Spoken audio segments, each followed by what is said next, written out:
Oh, you just heard the music play, and you know what that means, ladies and gentlemen. It's time again for our recurring feature, or is it a regurgitating feature?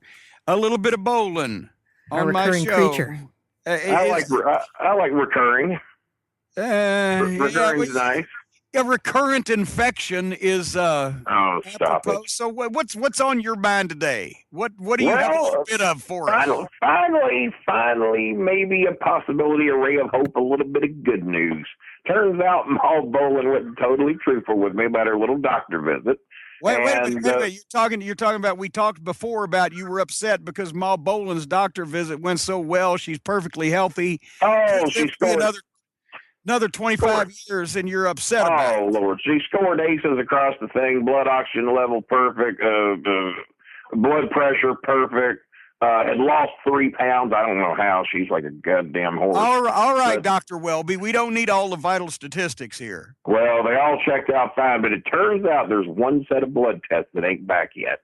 And maybe, just maybe, there's going to be a ray of hope, and we're going to be able to chalk a few years off this 25 to 30-year life expectancy bringing me doom and gloom. This woman carried you in her womb. She raised you from a wee lad. 9 months. She's been with me for 16 months. And she took care of you for 18 years. Come on. I think even Jimmy can tell you quite a different story there. Oh, right. I forgot. You were raised by wolves, of course. I was raised by wolves and chicken hawks.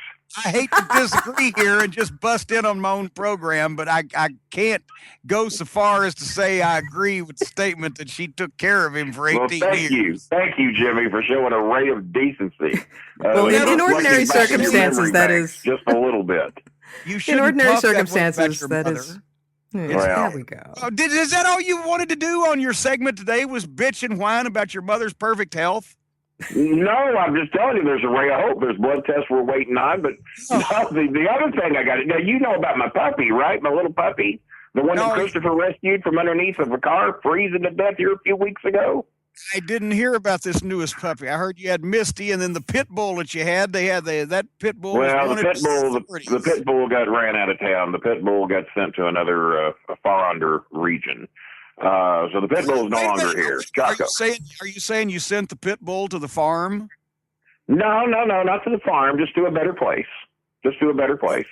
I don't feel any better about that. That doesn't sound better at all.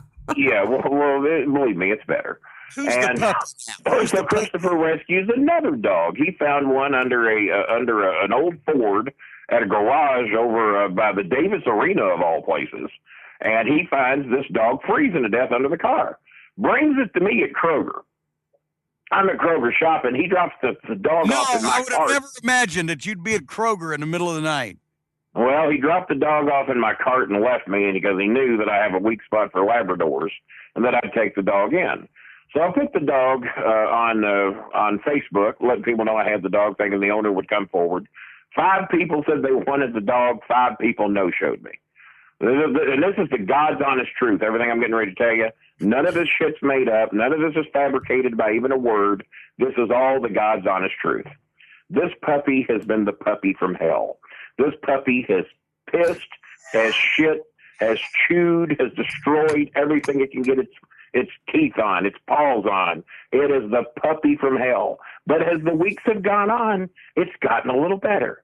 It now goes outside. It doesn't pee and poop in the house anymore. It doesn't chew quite as much anymore, unless you leave him alone and he gets bored. Now, his name is Two Cow. Christopher named him Two Cow after our good Misty. Her nickname's Moo Cow. You know that. Yeah, you got the Moo Cow and the Two Cow. Yeah, it's very Moo Cow and Two Cow together.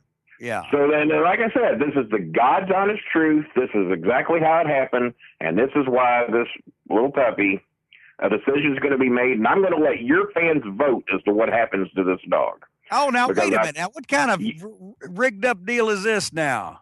Well, like I told you, I'm going to divulge every word of it. God's honest truth, hand to God. I'm not making up a word. You've said that 18 times. Why don't you tell us? Well, because I want people to know I'm telling the truth. You cast doubt, and I want to make sure that there's no doubt I'm telling the truth this time. I don't know if you're going to be able to convince people in a 5-minute period if you're going to tell the truth. Just go ahead and tell the story and let us decide. Here's what happened. The dog was doing so much better, I was almost convinced to go ahead and keep Two Cow.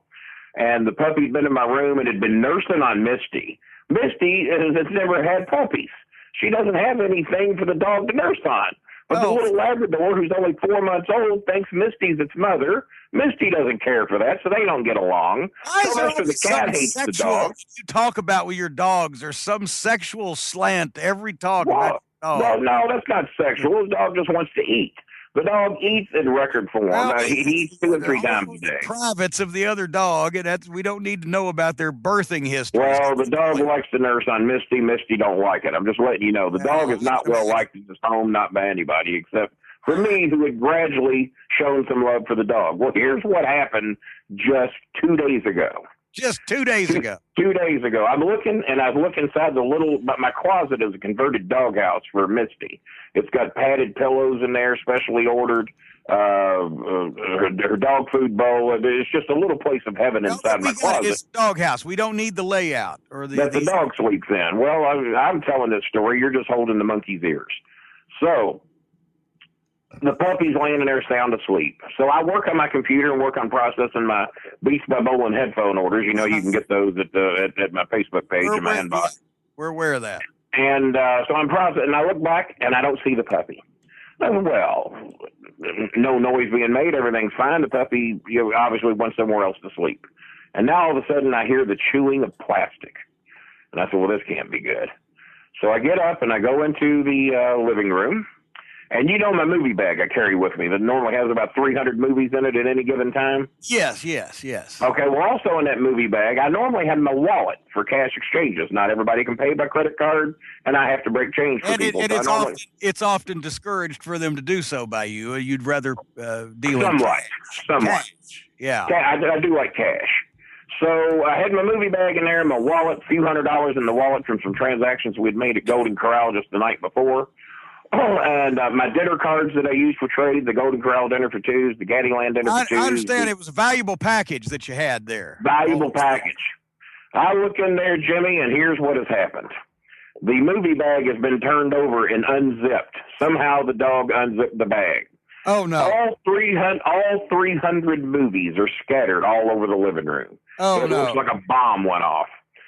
Some of the movies have been chewed and damaged. Now for the capper. Hand to God, the dog pulled my wallet out of the bag.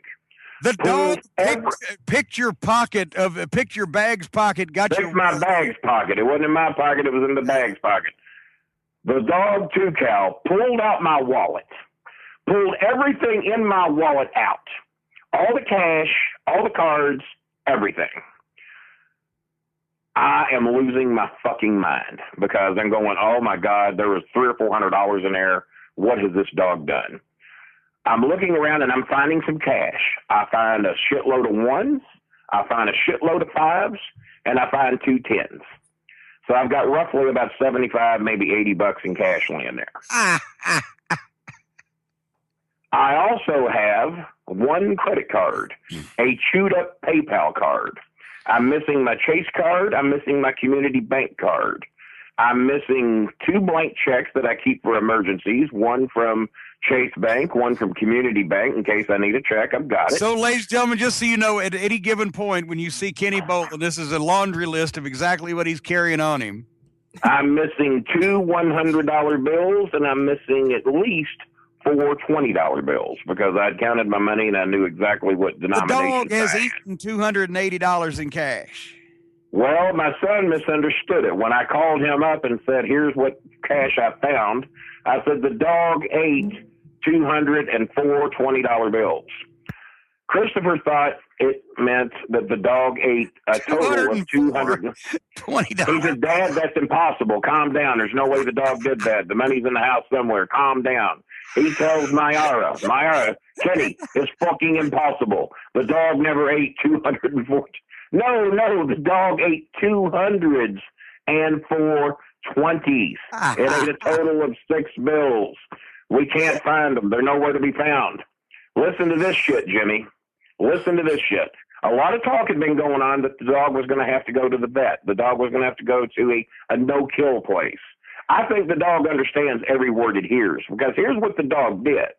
The dog left me a chewed-up PayPal card and about $80 in small bills laying in the living room, along with 300 destroyed DVDs.